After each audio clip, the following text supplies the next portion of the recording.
So we also Showmaker dominate the LCK with tank Azir, and I was wondering where the hell he got it from. This man right here, Elderwood. He is a 1000 LP Azir one trick in Korea. I've been playing the build for weeks.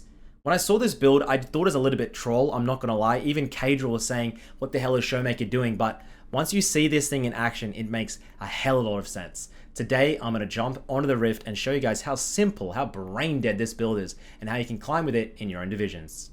Gentlemen, 70% of you that watch my videos aren't subscribed. I'd really appreciate if you just subscribe and give a thumbs up. It just helps share my videos around and helps out my channel a lot. Appreciate it. Locking into the Rift rune page, we need Grasp of the Undying. Look at the W, the soldier.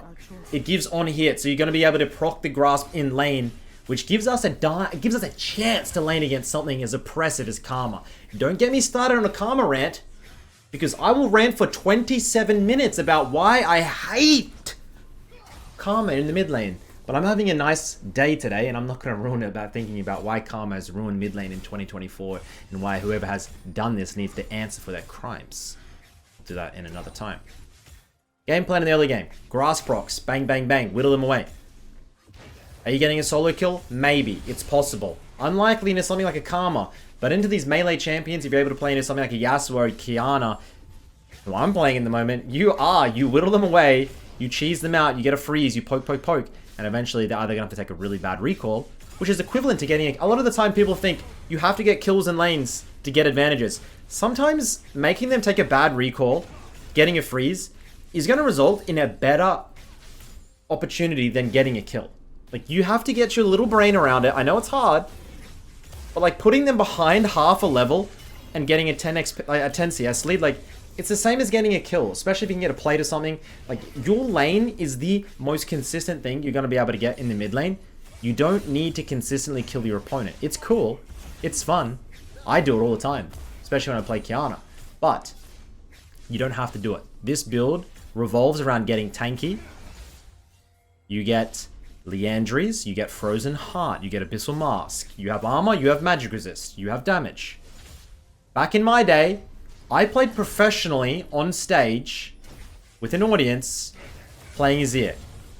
One thing that a lot of people pointed and laughed at me for was I would go in for my Shurima Shuffle, but because I was full AP, I didn't have the luxury of this tank setup, I would get one shot and die several times, and everyone would be like, why would you do that? You should not do that. Bro, this build really accommodates to those mediocre Azir players that want to Shurima Shuffle all day but don't want to get one shot when they go and do it. You will see this guy permanently Shurima Shuffle into the middle of 5 enemies and still not die. Then you just battle it out. You're able to kite a little bit. You're able to use your ultimate. It's a great champion. Azir is honestly top 5 champion designs in the game. I always talk about what I think good champion design is. I think Azir is really good. I think Jhin is really good. Ezreal, terrific. Bad champion design, Yorick. What's a couple of other really bad champion designs? Kog'Maw, terrible. You know, these are bad champion designs. We all know that. We get our base, get our amp tome. TPing back in. You can get away with things a little bit more aggressive. You could even, I wouldn't recommend it, but like you could even go for things like Ignite in the early game if you're in lower elos. You could go for something like a heal, a barrier, a cleanse. Don't be afraid to not go TP in lower elos, just because I genuinely mostly think in lower elos you're not using the teleport correctly. And it's not even that you're not using the teleport correctly, guys. It's that when you have teleport and you go to the side lane and your team doesn't utilize or know you have teleport, or understand, like, teleport's up in 10 seconds, your team insta engages and you're stuck on the other side of the map, when if they waited 10 seconds you would have won the game. Like, if you were to just run Ignite and just maybe push and then group a little bit faster with that TP, sometimes it just works better. I'll be honest. Shuffle around, pun intended, with your gameplay and your strategy. Always think about what you're doing and why. So we slowly come into the mid game. I'm excited for 2-3 items. Early game Azir is pretty boring. It's still enjoyable to watch. Speaking of people and sand prophets and etceteras and leaders, I watched June. I told you guys I did go watch June 2 in the cinemas. I loved it. I thought it was one of the best cinematic films I've ever seen in the movies. Up there with things like Interstellar, Avatar. I really do like it. Nice. So he goes for the Shurima Shuffle, and he ends up getting the Karma Flash. This is massive. This means in the next 2 minutes, when our Shurima Shuffle, our ultimate, is back up, we're going to put that Karma into the middle of our team, or into the middle of our tower, and take her down. You time that. Use your little fingers. Karma Flash 11. Let's kill. Type it to your teammates if you are playing with chat on. If not, mentally note, I have a 5-minute window to kill the enemy Karma who doesn't have a dash or an escape. If you play League of Legends and you're not tracking this stuff, and you're getting on TikTok and messaging your boyfriend or girlfriend, when you come out of base like this and you're alt-tabbed, you're not actually trying to climb. Trust me, bro. You think you are. I know how many people that get on their phone or close tab and look at their second screen on their deaths, on their backs, etc., and message people. Dude, if you want to play for fun, go play a normal game, damn it. If you want to play for fun, go play a normal game. Get out of ranked. So you get our Haunting Guys. Of course, this item, you're starting to get beefy already, you'll notice. But also, the longer you're out in combat, the more damage you're dealing. Perfect for something like Azir, who seems to sometimes stay in combat for 20 seconds straight. I have been keeping tabs on Faker playing this, by the way. Faker, from what I can tell, is still preferring AP build. Old Man Faker was playing AP LeBlanc even when AD was popular for a while. He takes a while to shift his preferences and changes. I don't think it's for a lack of knowing they're there, because he's pretty active as we get a little bit of a 1v1. He's active, you know, with the younger crowd. But you can't teach an old dog new tricks, is what people say. They say that about me as well, but I'm masters playing Yasuo and Kiana only now, and I'm a big dog, and I'm learning all the tricks. Roof. Editor, if you could cut that out, that's pretty cringy. We could cut that out. We go Grasp, we go Demolish. We get a plate. Demolish, Demolish, Demolish. You will be absolutely stoked with how good Demolish is for side laning with TP on Azir, because a lot of the time with this setup, you are side laning late game. So being able to use that Demolish to pressure the outer towers, especially the tier 2s that give you like 1,000 gold for no reason, they are super important. And people think Azir is very hard to learn, by the way. It's a simple champion. Go into practice tool and just practice a lot of like the WEs over walls, WEQs, like there you go. Very, very easy. WQE, R. You can throw R as you're traveling. Simple. Your W is a soldier, your Q makes it go further, and your E is going to make you follow where the soldier is. So it all happens kind of fast, but like honestly, once you get your fingers used to it, you're making money. W max on his ear. Please don't do Q max. Right freak will actually cancel you if you do that. As we gotta try and hustle another plate.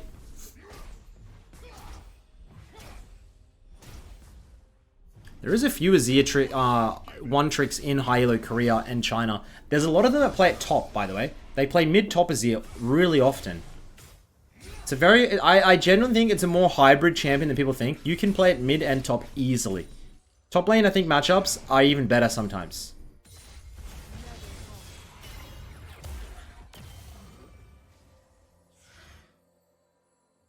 As we slowly approach the mid-season invitational, I believe it's held in China.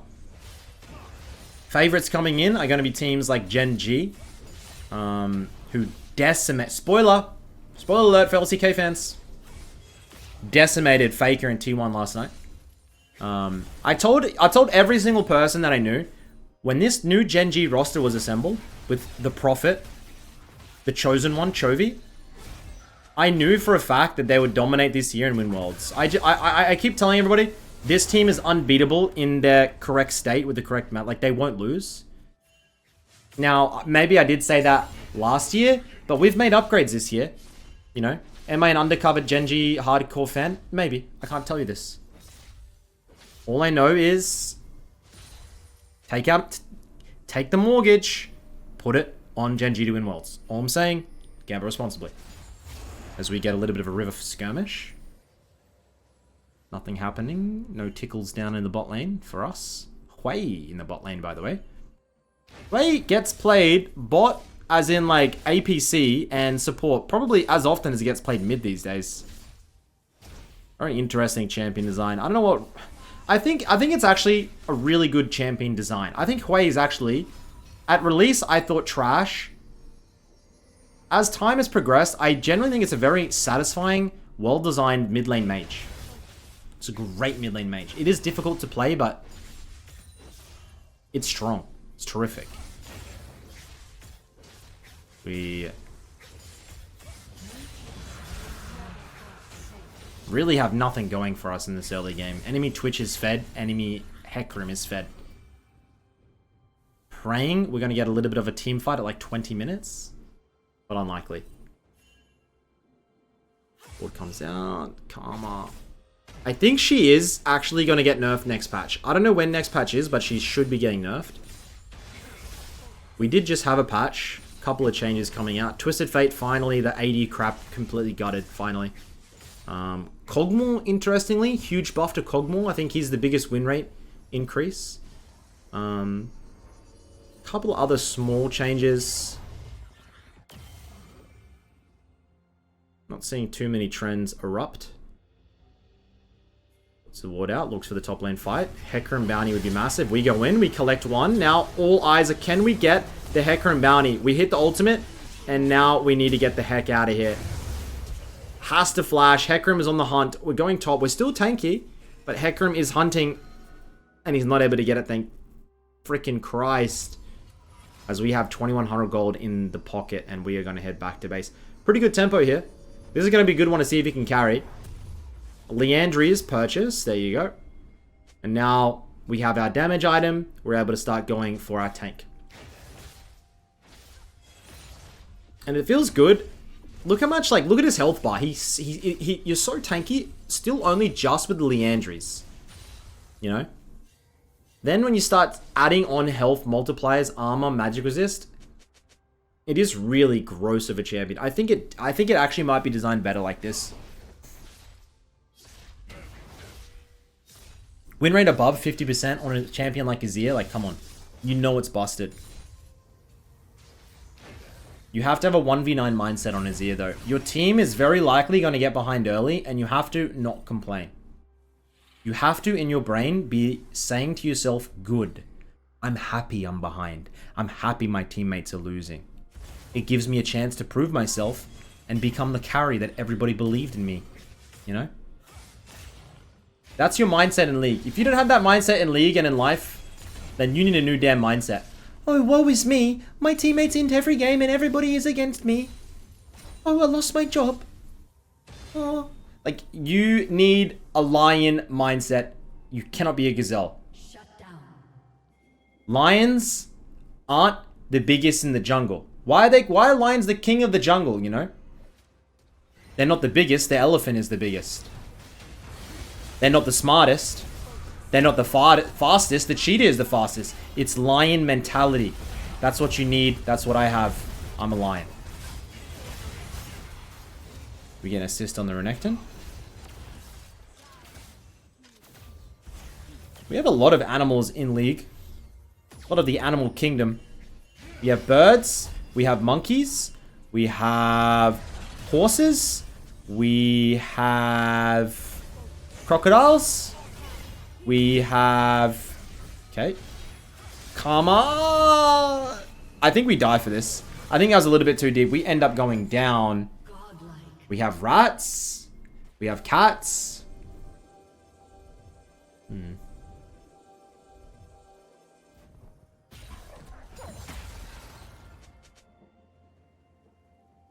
What am I missing? Sure there's animals I'm missing. Snakes. We have snakes. Cassiopeia. We have dogs. Neferi. They've almost covered them all. There's a few animals that are still yet untapped. I would love to see a hippopotamus. Possibly a giraffe. I guess we do have like fish or fish type species such as Nami. It's quite an interesting ecosystem we have in League of Legends.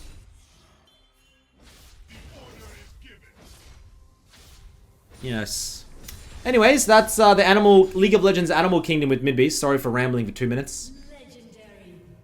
Sometimes my brain I just start firing and I just keep talking and, you know, that was the reason for my second divorce. I just rambled, apparently. She doesn't want to know what every champion does in League of Legends and every single ability and every combination. That's not my fault. That's your fault. It's not me, it's you. Would have been nice to have a little bit of contact with my children, but hey, I don't make those rules. The court does. All in on the Hui dancing. Oh, I believe we're gonna die. It's gonna be a 1-for-1 though, not too shabby. Deft? Is Twitch deft? Oh, Hui is deft. I can never take names seriously now that they have like all the like everyone has faker in their in-game. Like they all have the like, I don't like the name change thing. I don't really understand what the hell we accomplished with it. There has to be an ulterior motive that I'm not smart enough to see.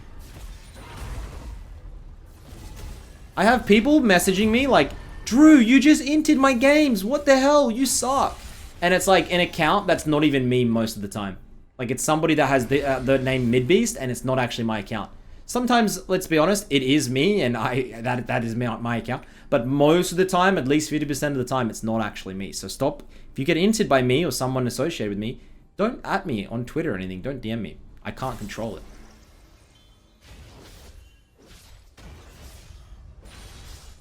So we're like 7,000 gold behind. We have the crazy comeback. We're side lane here with TP.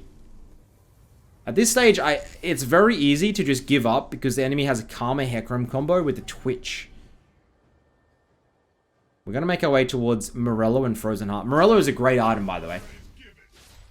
I think Morello is severely underbought because of the LS situation. Where LS for years harped on about how Morello is trash. They buffed it.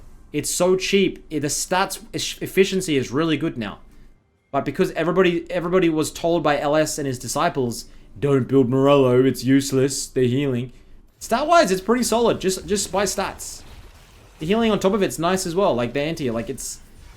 I think it's definitely upped its game over the years, and yet we're still stuck under the influence of Last Shadow.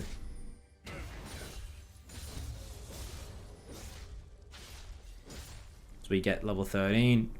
Side lane duties have been... Back in my day, W, I just remembered when I played Azir back in my day, you could press W on a tower and it would just take a chunk out of the tower. It was so weird now that I think about it. I swear that was a mechanic, otherwise I had a dream and that was a thing. You could just spam W on tower and you take towers so... You'd like just one-shot towers. I swear you could do that.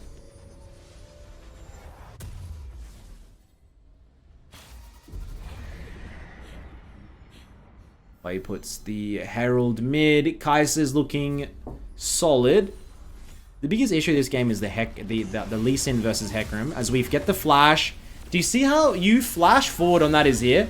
And you've seen Faker do this with Ruler as well. If you flash, get a full-fledged flash for flash on top of them, you will get their flash and it would still sweep them. It's a massive play.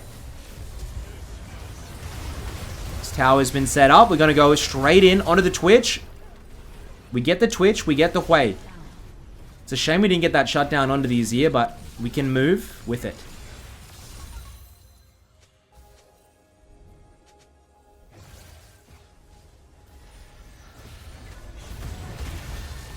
Baron set up. I do like this. You're still really far behind, but if you get this Baron in a 5v3...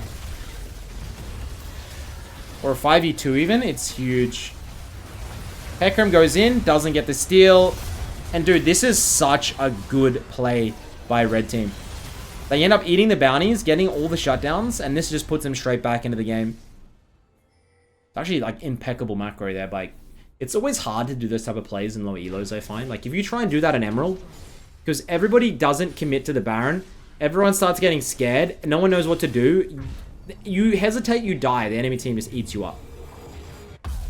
3k gold. We're going to get the Frozen Heart. Maybe even finish the Morello.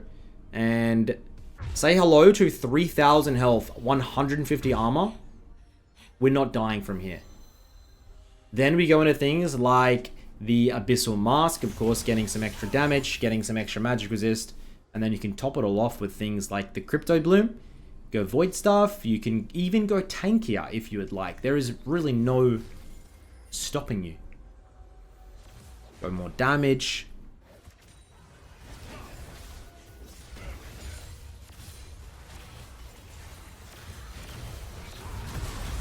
Gonna get a tank. A fight here.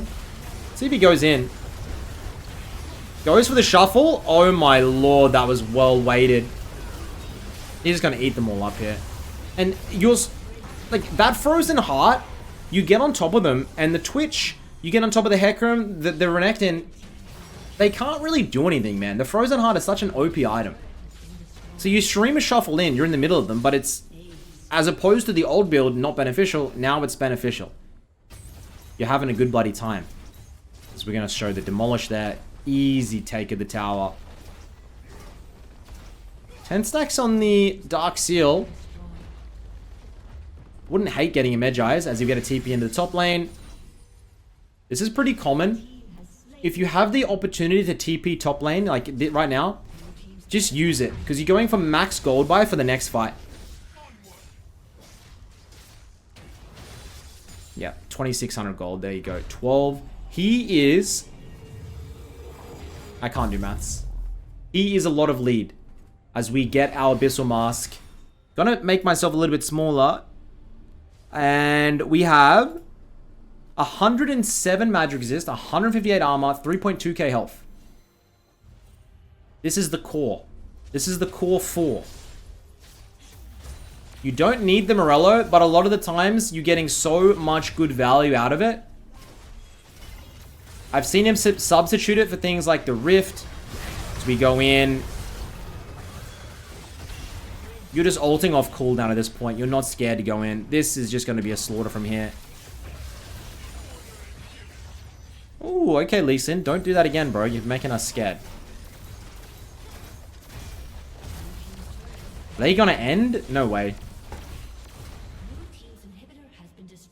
Inhib goes down. Drake's up in 340. Baron in 3.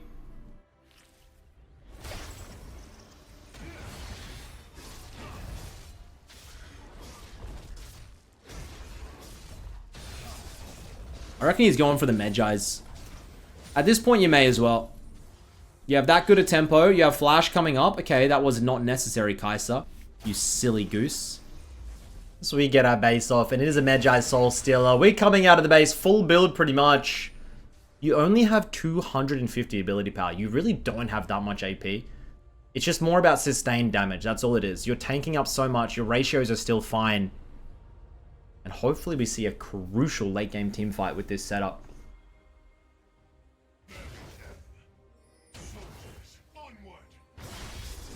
Okay.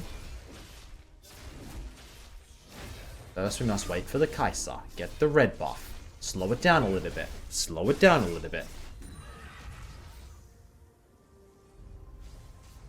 Flash is on. Enemy team all have flash except for the Renekton.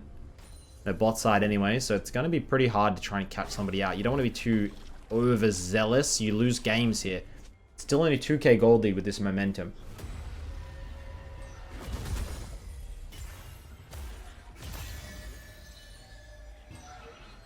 Upside data.